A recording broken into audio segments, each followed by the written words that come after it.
So today I am presenting smoking, and so as you can see, there are a lot of people we know up here, like Leonardo DiCaprio, Obama, Al Capone, Harry Potter, Cruella de Vil, Babe Ruth, Marilyn Monroe, Ashton Kutcher, Amy Winehouse, and Frank Sinatra. So it's kind of common, as you can tell. And here's some age groups, percentages. 31% from 18 to 24 smoke. That's the highest people who smoke. And then the next highest is between 25 and 34. Then 35 and 44. As you can tell, it gradually decreases. I suppose that is. Yeah, I'll show you. Next slide. Can you see these ads? These are kind of old ads, but right here it says, more doctors smoke Camel than any other cigarette. As you can tell, Camel is a brand of cigarettes, so is Newport's and Marlboro. I don't know how to say it. So, as you can tell, they're kind of reaching out see how it's come to where the flavor is, come to Marlboro country. It's reaching out towards kids, like people who are maybe my age. I'm turning 18, so they're kind of reaching out. And this is pretty crazy because Marlboro spent $75.6 million in advertisement just to get kids attached and hooked. And not just kids, other people, but. So Marlboro spent $75.6 million, Camel spent $42.9 million, and Newport spent $34.5 million. So they're really trying hard to get young adults interested in their products. Next slide. And you might wonder, like, if you're a smoker, these might be the justifications that you have. Your peers are doing it. Other influences, like that slide I showed you before with all those famous people, even in a cartoon, it was even there. So you might think, oh, well, they smoke, so they look cool, so I want to be cool too. You might do it because reduce your stress, which is what it was created for. Maybe for rebellion, like, oh, well, I'm going to show the world and I'm going to smoke a cigarette. Might do it for weight loss, because a lot of women smoke. That's how their ad campaigns. Cigarette advertisers used to make campaigns to show how cigarettes end up having weight loss towards women, and that really drew most of the women to cigarettes. And then a lot of people think everybody does it, when actually not a lot of people do it.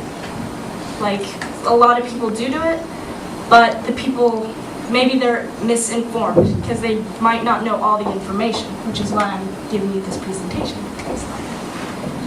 So, of course, money is a big factor. You might have thought, oh, well, they spent a lot of money on ad campaigns. Well, think.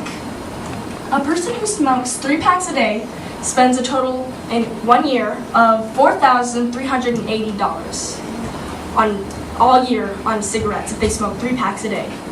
So you're thinking, oh, well, it's no big deal, but there's thousands of smokers. So add a lot more zeros there, and so the smoking companies are making a lot of money. So it's pretty much a waste of money, but that's how they get it. And a lot of people don't know what's fully in cigarettes. And here are the ingredients. There's acetone, and then there's cyanhydric acid, which is used in gas chambers. So, and then there's ammoniac, which is a detergent, detergent. And then there's vitamin. These are hard words. So, and then there's menthol, which is used in rocket labs or something. There's pyrone, urethane, toluene, which is a something solvent.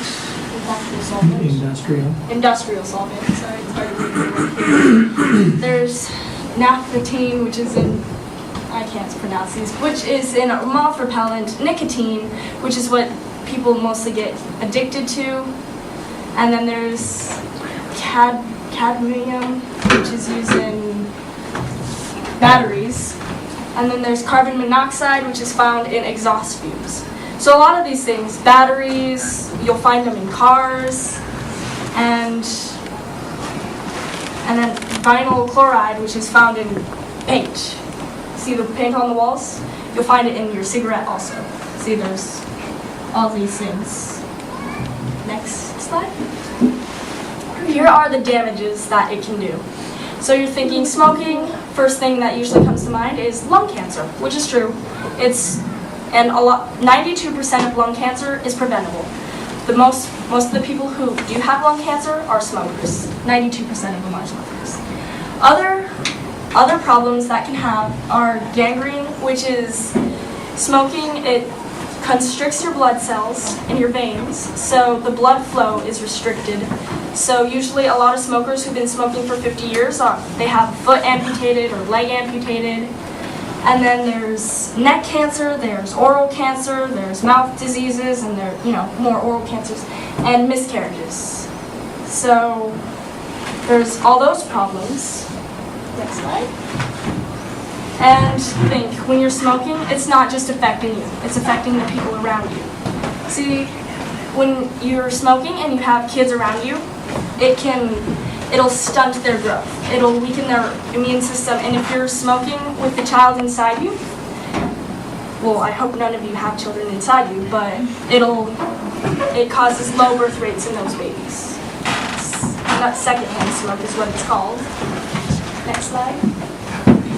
So as you can see, these are deaths: AIDS, alcohol, motor vehicle accidents, homicides, drugs, and suicides. And as you can see, smoking is the highest percentile and is also the most preventable, as you can tell.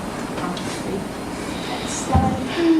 And here's something really cool that Arizona is doing. So Arizona's probably fed up with smoking. So they're trying to send this petition, which means they don't want smoking in restaurants, bars, grocery stores, or any establishments. So they're trying to get that all established, which is really cool because they're trying to take charge, which is what you can do. Next slide. And if you are a smoker, well, say you're older and you smoke and you want to stop, you might think, well, why stop now? I'm already on my way of lung cancer, so why even try? After 20 minutes of not smoking, the pulse and blood and pressure return to normal. And then after 8 hours, your oxygen levels return to normal. After 24 hours, all carbon monoxide is eliminated in the lungs and the mucus is clearing. 72 hours, the bronchial tubes the breathing comes easier. After 12 months, 2 to 12 months, circulation improves. 3 to 9 months, lung function increases by 5 to 10%.